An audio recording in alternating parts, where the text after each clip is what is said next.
ایک بہت ہی اہم اور ضروری سوال یہ ہے کہ کون سی ایسی تکلیف ہے اور کون سے ایسے آزار ہیں، عذر ہیں جس میں روزہ نہ رکھنے کی اجازت ہے۔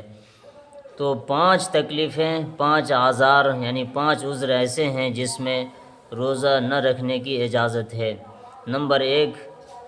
مرض یعنی بیماری، ایسی بیماری ہے کہ جس میں وہ روزہ رکھ ہی نہیں سکتا ہے، روزہ رکھنے کی طاقت ہی نہیں ہے۔ اگر ایسی حالت میں اگر وہ روزہ رکھ لے گا تو پھر اس کی بیماری اور زیادہ بڑھ جائے گی، پریشانی بہت زیادہ بڑھ جائے گی، تو پھر ایسی صورت میں روزہ نہ رکھنے کی اجازت ہے۔ لیکن صحت یاب ہونے کے بعد، تکلیف دور ہونے کے بعد اس روزے کی قضا کرنا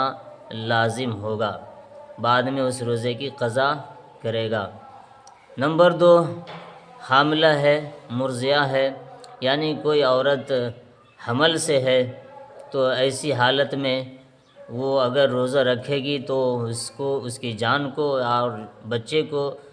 پریشانی بڑھ سکتی ہے، تکلیف زیادہ بڑھ سکتی ہے۔ یا وہ عورت دودھ پلانے والی ہے، بچے کو دودھ پلا رہی ہے، پلانے کا زمانہ چل رہا ہے، تو اگر وہ دودھ پلاتی ہے تو اس حالت میں اس کی جان کو بھی خطرہ ہے، پریشانی بڑھ سکتی ہے، یا بچے کو کی پریشانی بڑھ سکتی ہے اگر روزہ رکھے گی تو پھر ایسی صورت میں اس کو روزہ نہ رکھنے کی اجازت ہے۔ لیکن اس تکلیف دور ہونے کے بعد میں اس روزے کی وہ بھی قضا کرے گی۔ نمبر 3، شرعی مسافر، یعنی سفر کی حالت میں اگر کوئی مسافر ہے تو شرعی مسافر ہے تو پھر جو ہے اس کو بھی سفر کی حالت میں روزہ نہ رکھنے کی اجازت ہے۔ سفر کی جو مقدار بتائی گئی ہے 48 میل کا جو بھی کوئی سفر کرتا ہے تو وہ شرعی مسافر کہلاتا ہے، اور کلومیٹر میں لیا جائے تو 78 کلومیٹر کا اگر کوئی سفر کرتا ہے تو پھر وہ شرعی مسافر ہو جاتا ہے۔ تو اس صورت میں سفر کی حالت میں اس کو روزہ نہ رکھنے کی اجازت ہے۔ لیکن مقیم ہونے کے بعد، گھر پہ پہنچنے کے بعد، جگہ پر پہنچنے کے بعد ان کو بھی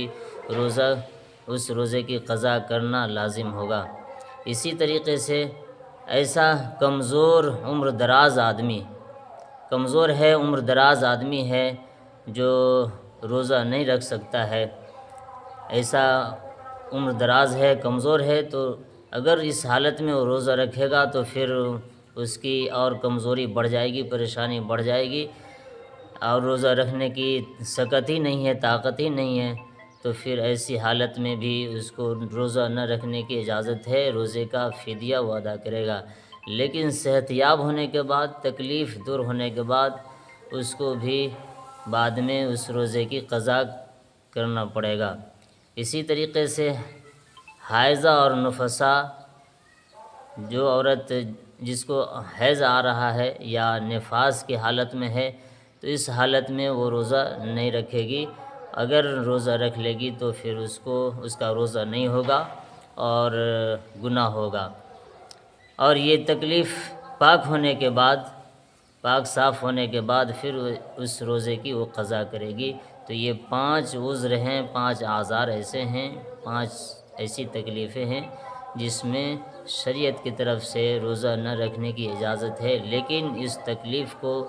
دور ہونے کے بعد میں اس روزے کی قضا کرنی پڑے گی۔